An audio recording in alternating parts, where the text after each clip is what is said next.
Untitled Chapter 3.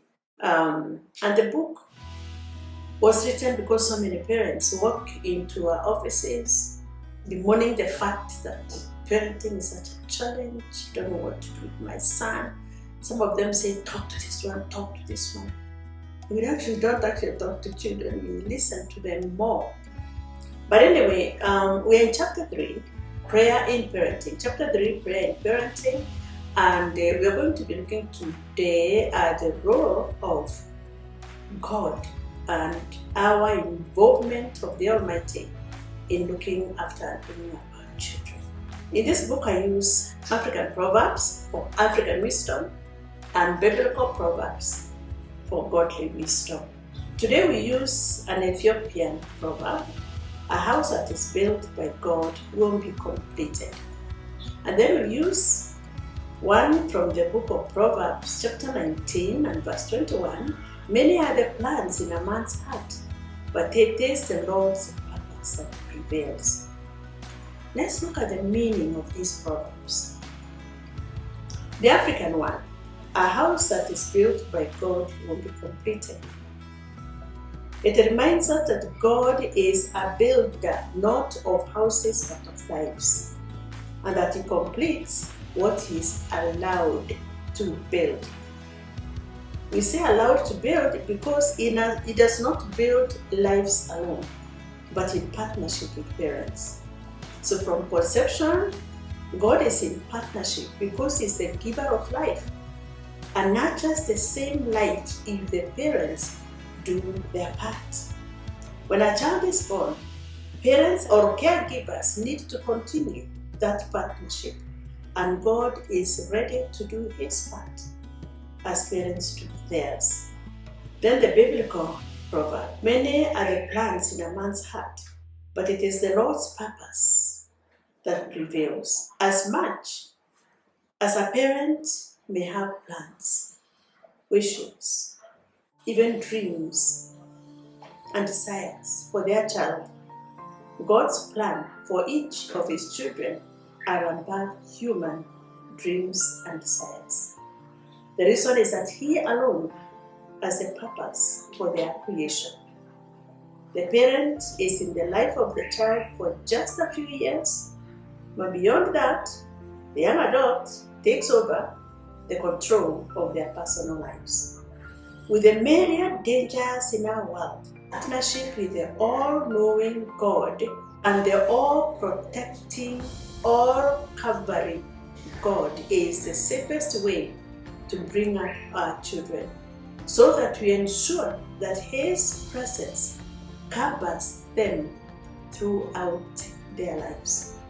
So prayer here, we define it as communion with God, or as an earnest request that is addressed to Him. Prayer begins with acknowledgement that there is someone bigger, wiser, more knowledgeable, far more powerful than us human beings. Someone who is willing to listen and to get engaged with us in our parenting. We have already, in earlier chapters, looked at parenting as an enterprise that should have a purpose, beginning with the end in view, intentional. And then we have also discussed the fact that no single individual is perfect. So the need to create partnership in parenting by bringing in other individuals so as to create a fertile ground around maturing child. We emphasize the need to involve the child's maker, the Almighty God, in our parenting.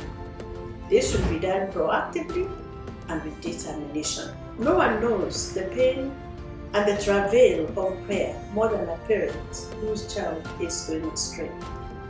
I've often sat down with many a parent who is saying, Dr. Mwiti, I have done everything, but nothing is working. She keeps running away from home, and many days go by before I know where she is. She won't tell anyone where she has gone, and never says where she has been when she finally shows up. Another mother may say, it is my son. He's an alcoholic. He can't stop drinking. Sometimes he stops, then he's at it again. We don't know how to help him. Another one bemoans, my daughter is failing in her education. She keeps on promising to do better, but all in vain. If she keeps up this kind of behavior, she will not graduate. What am I to do? And then her father is confused. My son, my young son, is keeping bad company. We do not allow him to carelessly use internet at home. But I just learned that he's been watching pornography with a neighbor's son and his friends every weekend. What are we to do? The list of parents' woes is endless. How do they respond to the challenges of parenting? Some will tighten rules at home in a bid to control their children. Others will blame one another. An angry father may beat up his child to try and knock some sense into him. Or a mother may lock up her son out of the house, or just withdraw into a guilt trip of self-blame. It is me. I must have failed somewhere. Where did I mess up?